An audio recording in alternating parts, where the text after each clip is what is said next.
Oke, jadi di sini kami akan menjelaskan artikel tentang peran long non-coding RNA dalam regulasi metabolisme energi sel kanker. Nah, sebelum kita bahas lebih detail, saya akan menjelaskan latar belakangnya terlebih dahulu. Sebelumnya, apa sih kanker itu? Jadi, kanker merupakan suatu penyakit yang berkembang akibat mutasi genetik yang membuat proliferasi sel tak terkendali. Nah, ciri khasnya itu merupakan pemrograman ulang metabolik di mana sel kanker itu akan mengubah caranya dalam memperoleh energi agar sel tersebut dapat tumbuh dan bertahan dalam kondisi yang merugikan. Salah satu mekanisme metabolisme yang penting dalam kanker itu adalah glikolisis aerobik. Pada kondisi normal, sel itu akan menggunakan fosforilasi oksidatif di mitokondria untuk menghasilkan ATP. Nah, tapi dalam sel kanker, glukosa itu lebih baik dipecah melalui glikolisis walaupun oksigen itu mencukupi. Long non-coding RNA ditemukan dapat berperan sebagai regulator dalam jalur metabolisme ini. Long non-coding RNA dapat mempertahankan kondisi glukosa itu dipecah melalui glikolisis meskipun ada oksigen yang cukup sehingga dapat memungkinkan sel kanker itu tumbuh lebih cepat dibandingkan sel normal. Menurut studi terbaru juga, long non-coding RNA ini dapat memodulasi ekspresi enzim glikolitik, transportasi laktat, dan interaksi faktor transkripsi yang secara garis besar atau secara keseluruhan itu dapat mengubah metabolisme energi sel kanker dan lingkungan tumornya. Nah, sekarang saya akan menjelaskan lebih lanjut mengenai mekanisme long non-coding RNA dalam regulasi glikolisis pada sel kanker. Long non-coding RNA dapat mengontrol mekanisme metabolisme kanker itu melalui berbagai macam cara. Yang pertama, yaitu dengan menargetkan ekspresi enzim glikolitik utama seperti heksokinase, piruvat kinase, dan laktat dehidrogenase yang dapat meningkatkan efisiensi glikolisis pada sel kanker. Nah, yang kedua, yaitu dengan mengatur ekspresi transporter glukosa. LNCRNA itu bisa meningkatkan ekspresi gen-gen yang terlibat dalam glikolisis seperti GLUT1 atau pengangkut glukosa.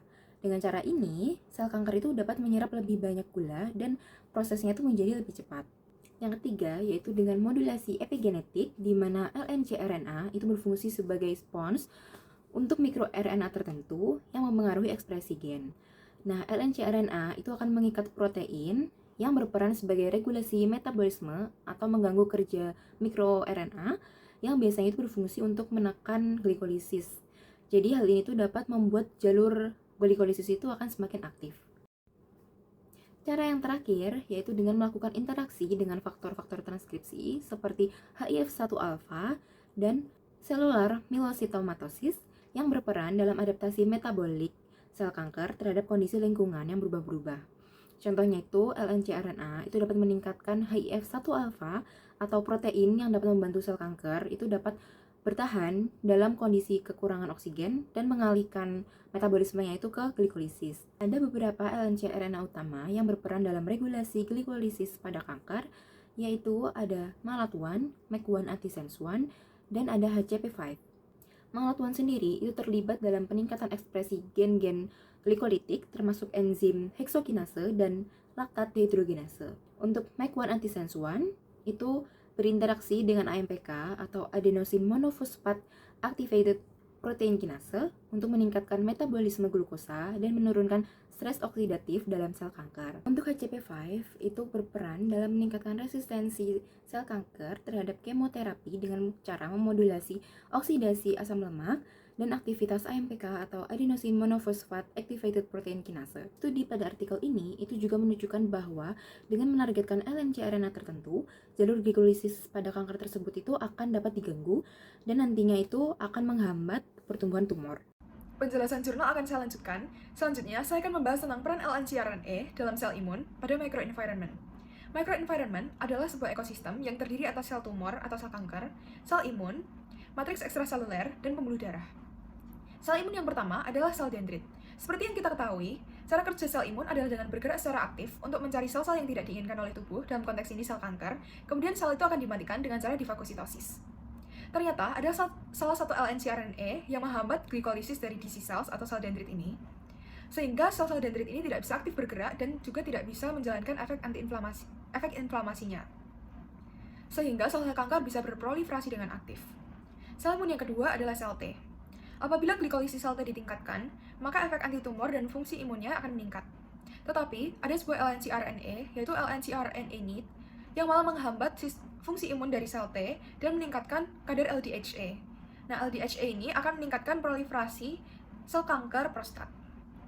Apabila LNC-RNA-NEAT ini dihilangkan, maka fungsi imun sel T akan meningkat juga. Sel imun yang ketiga adalah sel B.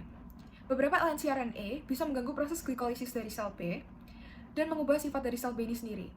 Yang pertama, ada eksosom LNC-RNA hot air yang bisa menghambat efek antitumor dari sel B pada sel kanker kolon.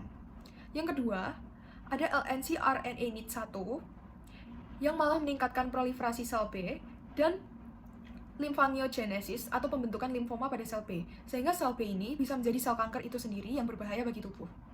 Sel imun yang keempat adalah NK cells atau natural killer cells. Sebuah LNC-RNA, yaitu LNC-RNA EPB41L4A-AS1, dapat berpindah dari himpunan NK cells CD56 bright NK ke CD56D IMNK. Perpindahan dari LNC-RNA ini akan menghambat glikolisis dari NK cells dan menurunkan efek sitotoksin dari NK cells. Selanjutnya, saya akan membahas tentang LNC-RNA yang berkaitan dengan glikolisis sel imun di microenvironment. Ada sebuah penelitian yang menargetkan sel kanker payudara. Dan dari penelitian ini, diciptakan Lactate-Associated LNC-RNA Prognostic Signature. LNC-RNA ini bisa membantu tenaga medis untuk mengetahui respon sel kanker terhadap pengobatan, kondisi sel imun tubuh, dan juga menciptakan prognostik. Prognostik ini sangat penting karena sel kanker sendiri berbahaya karena pertumbuhannya yang tidak bisa ditebak dan sulit untuk diketahui. Dengan adanya prognostik, akan membantu para tenaga medis untuk bisa mengobati penyakit kanker. Nah, penyakit kanker sendiri sangat-sangat bergantung terhadap proses glikolisis.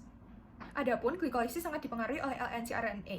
Karena itu, diperlukan LNC-RNA yang bisa membantu proses glikolisis sel imun dan menghambat glikolisis sel kanker, sehingga sel kanker bisa diobati. Pengobatan ini disebut juga imunoterapi, atau pengobatan sel kanker dengan sel imun tubuh itu sendiri. Baik, saya akan menjelaskan tentang jalur persinyalan yang dikendalikan oleh LNC-RNA dalam metabolisme kanker.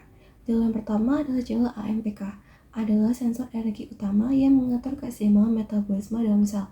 Lalu selanjutnya yang kedua adalah jalur HIPO, adalah jalur yang mengontrol proliferasi sel dan interaksi dengan lingkungan mikrotumor.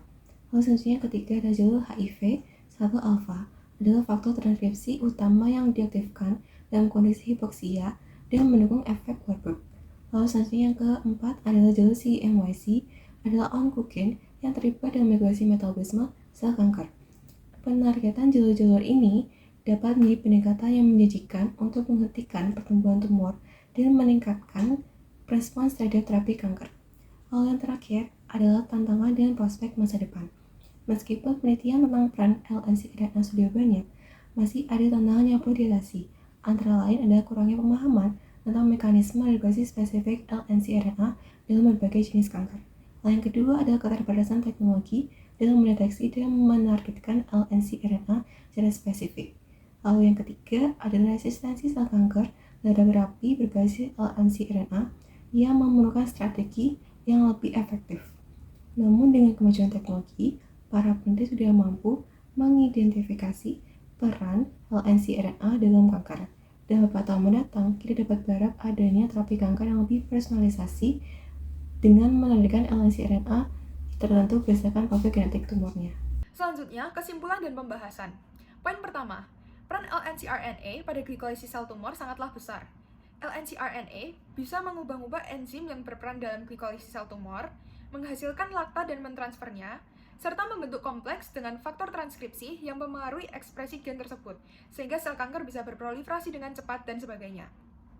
Poin yang kedua, LNC-RNA pada tumor itu mirip seperti enzim pada glikolisis sel-sel tubuh yang sehat.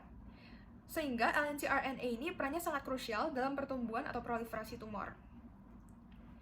Poin yang ketiga, LNC-RNA bisa mengaktifkan maupun menonaktifkan sifat-sifat gen.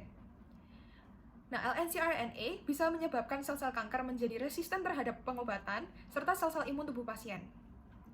Poin yang keempat, meskipun begitu, LNC-RNA bisa digunakan sebagai objek penelitian untuk meneliti mengenai prognosis sel kanker, kemudian metode-metode pengobatan yang lebih efektif untuk pasien kanker.